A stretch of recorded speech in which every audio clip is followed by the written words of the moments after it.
અરવલ્લી જિલ્લામાં અસામાજિક તત્વોમાં કાયદાનો ડર જરા પણ રહ્યો નથી અને પોલીસની બીક રહી ન હોય તેમ બેખોફ બન્યા છે અને પોતાના નાકામ ઇરાદોને અંજામ આપવા સક્રિય બન્યા છે। તે બાયડ તાલુકામાં બનેલા કિસ્સામાં ખંડણી માંગી રહેલા બેખોફ ખંડણીખોરોને પોલીસે દબોચી લીધા છે।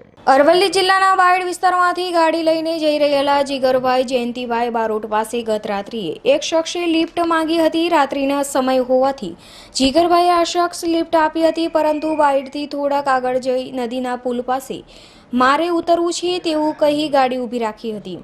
તે સમયે અને અચાનક જ અન્ય બીજા સાગરીતો આવી જીગરભાઈને મારવા લાગ્યા હતા। જીગરભાઈ એક પગે અપંગ હોવાથી પોતાનો બચાવ કરી શક્યા ન હતા, જેથી તેમણે બંધી બનાવી આખી રાત ગોંધી રાખી તેની સાથે મારઝૂડ કરી 10,000 રોકડાની લૂંટ ચલાવી હતી।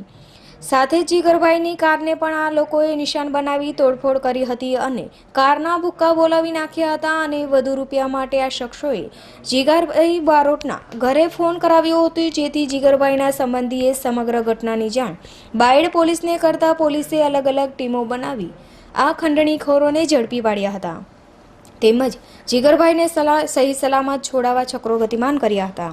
હું ગઈકાલ નડિયાદથી આવતો હતો। રાત્રે 9ના ગાળામાં બાયડથી એક શખ્સ લિફ્ટ માંગતા મેં એને લિફ્ટ વાત્રક સુધી લઈ જતા એ વ્યક્તિ વચમાં વાત્રકના નદીના પાટે ઉતરી અને મને કે મારે અહીંયા ઉતરવું છે। પછી તેના 4-5 સાગરીતો બધા આવી અને મને મારી અને મને લૂંટપાટ કરી, મને રાતે ગોતી રાખી, મારા પાસે 2 લાખની માગણી કરી અને મારા ઘરવાળા બધી ફેમિલી સાથે ફોન કરી વિભસ્ત વર્તન કરી અને મને રાત્રે 9 વાગ્યાથી સવારે 6 વાગ્યા સુધી સાહેબ ત્યાં આગળ મને ગોતી રાખીને મને મારઝૂડ કરવામાં આવેલ છે। નડિયાદ બાજુથી આવતા જીગરભાઈ જયંતિભાઈ બારોટ ની હુન્ડાઈ એસેન્ટ ગાડી બસ સ્ટેન્ડ પાસે ઊભી રખાવી એમની પાસેથી રોકડા 10,000 તેમજ 2 મોબાઈલ લઈ ગોંધી રાખી સવારમાં બીજા રૂપિયા 2 લાખની ખંડણી માગી। એ બાબતે આજ રોજ આઈપીસી કલમ 395, 364, 368, 386, 120 મુજબનો ગુનો બાયડ પોલીસ સ્ટેશનમાં દાખલ કરવામાં આવેલ છે। આ કામે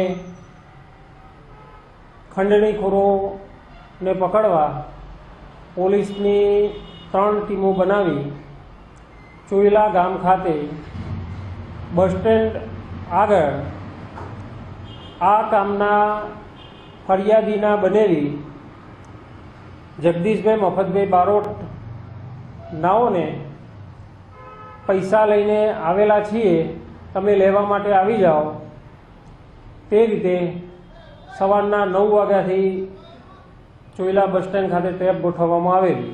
આરોપીઓએ ખંડણીના રૂપિયા લેવા જીગરભાઈના સંબંધીને બાયડ પાસે આવેલા ચોઈલા ગામ નજીક બોલાવ્યા હતા, જેથી પોલીસે તે વિસ્તારમાં વોચ ગોઠવી હતી અને ખંડણીના રૂપિયા આપવા મોકલ્યા હતા। ખંડણીના રૂપિયા લેવા આવેલા 4 શખ્સોએ બાયડ પોલીસે ચોઈલા બસ સ્ટેશન પાસેથી ઝડપી પાડ્યા હતા અને ખંડણીખોરોને ઝડપી પાડી જીગરભાઈને તેમની પાસેથી છોડાવ્યા હતા। પોલીસે આરોપીઓ વિરુદ્ધ અલગ અલગ કલમો નોંધી ગુનો દાખલ કર્યો હતો અને આરોપીઓની વધુ પૂછપરછ હાથ ધરી છે, જેથી તેમના અન્ય સાગરોતોની વિગત મેળવી તેમને પણ ઝડપી પાડવાના ચક્રો ગતિમાન કર્યા છે। Sandeep Patel, V news, Aravalli.